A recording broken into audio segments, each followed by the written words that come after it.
अलमट्टी उंची वाढ विरोधात आक्रमक पवित्रा घेण्यासाठी आज सांगली, कोल्हापूर, कृष्णा महापुरासंदर्भात आमदार अरुण लाड यांच्या उपस्थितीत बैठक संपन्न झाली।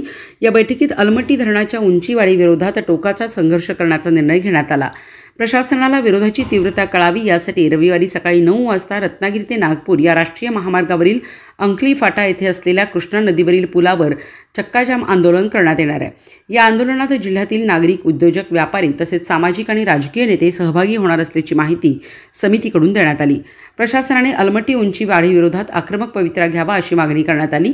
या बैठकीस प्रकल्पग्रस्त, पूरग्रस्त, व्यावसायिक, व्यापारी, उद्योजक, सर्वपक्षीय पदाधिकारी, सामाजिक कार्यकर्ते, आजी-माजी नगरसेवक, लोकप्रतिनिधी उपस्थित होते। अलमट्टी धरणाला उंची वाढवण्यासाठी टोकाचा संघर्ष करायचा वेळप्रसंगी दुकाने बंद करण्याची तयारी प्रशासनाला माहिती व्हावी यासाठी रविवारी चक्काजाम आंदोलन करण्याचा निर्णय घेतला। या आंदोलनात सांगलीतील पूरग्रस्त नागरिक, व्यापारी, उद्योजक, सामाजिक कार्यकर्ते, राजकीय नेते उपस्थित राहणार आहेत। दुकाने बंद ठेवून रत्नागिरी नागपूर राष्ट्रीय महामार्गावरील अंकली फाटा येथे हा रास्ता रोको करण्यात येणार असल्याची माहिती कृष्णा महापूर नियंत्रण समितीचे अध्यक्ष सर्जेराव पाटील यांनी दिली। अलमट्टीच्या उंचीवाढी विरोधात आज या ठिकाणी बैठक पार पडली। या बैठकीला व्यापारी, नागरिक, ज्येष्ठ नागरिक बरेच या ठिकाणी उपस्थित होते। या बैठकीमध्ये प्रत्येकाचा सूर हाच होता की अलमट्टीला उंची वाढवून देण्यासाठी पूर्णपणे विरोध करायला पाहिजे आणि त्यासाठी आम्ही घरं आणि दुकानंसुद्धा बंद करू, वेळ पडली तर आम्ही सगळी रस्त्यावर येऊ, हा विषय या चर्चेमध्ये आला।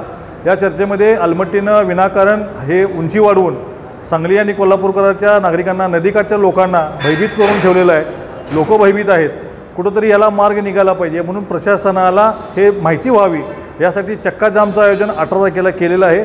आणि या समितीच्या आत्ताच्या झालेल्या बैठकीमध्ये सगळ्यांनी एकजुटीनं या ठिकाणी मान्यता दिली की आपण या आंदोलनाला 18 तारखेला सर्वांनी तिथं उपस्थित राहायचं आहे। जास्तीत जास्त संख्येनं उपस्थित राहण्यावरती सगळ्यांचा भर आहे।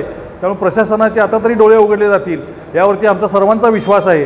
त्यामुळं आज ही झालेली बैठक अतिशय अत्यंत चांगल्या पद्धतीनं पार पडली। प्रत्येक व्यापाऱ्यांनी आपलं स्वतःचं मत मांडलं, नागरिकांनी मत मांडलं आणि ह्या विषयावरती आता आपल्याला फार मोठा लढा देण्याची गरज आहे हे ह्यातून जाणवलं। त्यामुळे आता भविष्यात अलमट्टी उंचीवाढीला पूर्णपणे सांगलीकरांचा विरोध राहील।